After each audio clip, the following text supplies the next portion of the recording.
When we started the Sickle Cell Clinic, way back in 1987, over 75% of our sickle cell cases in this country were less than 7 years. They were not able to cross that 7 years. Over the years, because of development, we now have a significant proportion of persons between the age of 7 and 20. When people talk about sickle cell, it means that they have sickle cell anemia, and they manifest the signs and symptoms of sickle cell disease. Sickle cell disease is a condition whereby the person who has the disease has a hemoglobin S. Hemoglobin is the major component of the red cell. It constitutes well over 90% of the red cell.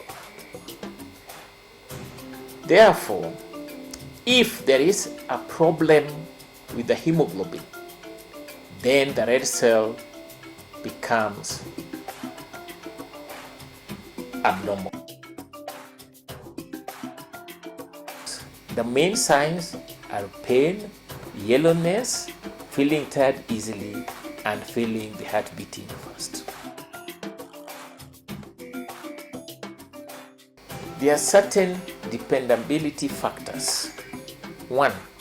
Younger people tolerate low blood compared to adults. So the manifestations in the younger people may be much less than the manifestations in the adults. Early on, the manifestations in the children tend to be in the peripheries, the fingers, the toes, and then it moves up to the center. Since adults, the manifestations are already in the center, so they tend to have a severer form of the disease manifestation, severer form of complications. For some reason, sickle cell manifests differently in different families. There are some families where it does not manifest as aggressively as the other families, but within one family, they tend to manifest the same way. The way to improve their quality of life, and in doing so, improve longevity of their life, everything must come up in tandem. Just making the drugs available themselves may not be enough. Just making the clinical care itself may just not be enough. It has been postulated, and there is evidence so, but it is better to manage them in specialized centers, a center that is specialized in managing them, so that things are not generalized. The first thing people talk about is pain. And if they have pain and you give them very strong drugs, you may have not assessed their blood levels, you may have not assessed their lung levels, you may not have assessed their heart levels. There may be complications as a result of that. When they are in a lot of pain, they tend to be very restless. So when their pain is well controlled, you will find them resting. When you are assessing pain, you need to listen to the patient. You don't assume you don't assume that the patient is not feeling the kind of pain that he or she is telling you. The treatment in Kenyatta National Hospital for sickle cell disease is one of the most organized, and certainly in the country the most well organized.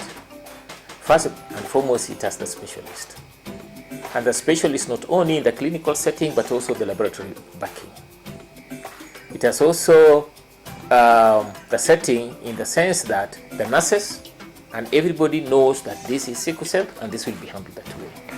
When the patients come in the ward, we usually take history. We talk to the relatives or the parents of our patients. We take history to find out if there's a history of sickle cell disease in the family.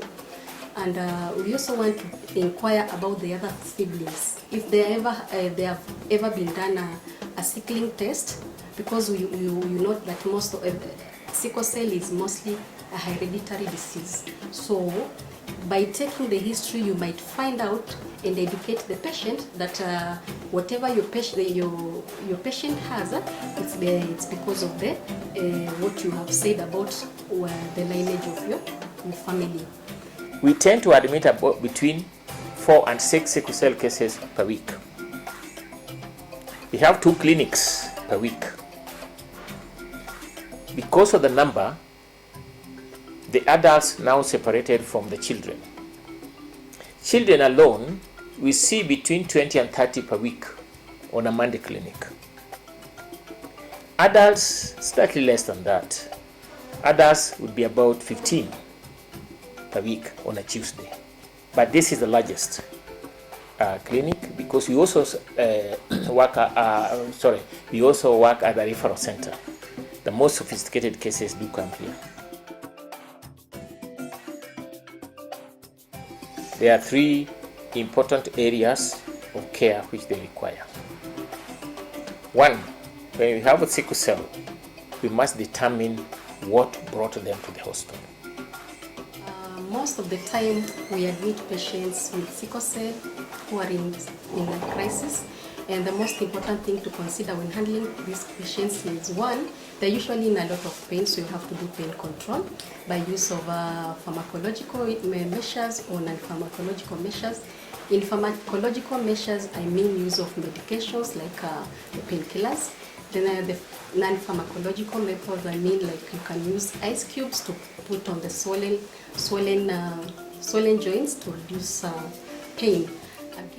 Or they may come because there are complications. One of the complications is that maybe the brain is affected, the central nervous system is affected, or maybe the lungs are affected, maybe the liver is affected, maybe the joints are affected. We manage what created the event or the crisis. Almost always there is a preceding event, there is an underlying event. This underlying event is always a stress. The commonest stress is probably excessive heat, excessive cold, excessive exercise, diarrhea and vomiting, fever from another source or infection. You need to also take care of the psychological well-being of these patients, especially the patients themselves and the parents too. You will want to note that leukemia mostly affects the teenagers and the young children. They will tend to be depressed because most of them do not understand how the disease come out. So you find most of them, they will tend not to have a lot of friends because of fear of stigma. Having taken care of this, it is important to prevent them from recurring. Prevention, or what we call secondary prevention, is key to managing them. And this is where Kenyatta is different from other centers. Also, when these patients are admitted in the ward, you really have to maintain high standards of hygiene so that you prevent them from getting infections from other patients or from the environment. Infections tend to trigger crisis, and sometimes when they are coming up, then they get infected, then another crisis may come up. Sickle cell test is in 3 levels. 1, we do a test to say, could it be sickle cell or not? All right? That we determine. Then we move to the level, the next level. Yes, it is sickle cell. Then we move to the 3rd level. What is the proportion of the sickle cell in this patient, in this particular individual? Yes. We are no longer getting patients from the coast. We are no longer getting patients from the western part of the country. We are getting consultations, but there's very little we can do. It has obviously reduced the quality of life of the most people with sickle cell as a result of this. It has obviously reduced the impact of Kenyatta in the management of these conditions. Between 3 to 5% of our Kenyan population have got sickle cell. Because of intermarriage and counter-intermarriage, you cannot say that there is a part of Kenya where there is no sickle cell. Of course, the society would think that you have sickle cell disease because you did 1 or 2, 3 things. The answer is of course no. That you find that areas where there is a lot of malaria are the areas which have got high levels of sickle cell people. But because of population dynamics, it has now spread to areas which are not and were not indigenously malaria areas. Kenyatta participates in a celebration of World Sickle Cell Day. During the celebration, we bring awareness to the general population about sickle cell disease. Majority of the population are not so conversant with what sickle cell disease is. So through the celebration, we make we dispense information about the disease and the management of the condition. Then again, it helps to reduce the stigma of these patients who are suffering from sickle cell from the other population that are not suffering. The World Sickle Cell Day is a unifying formula. It's a unifying day. It's a reminder that we are not alone.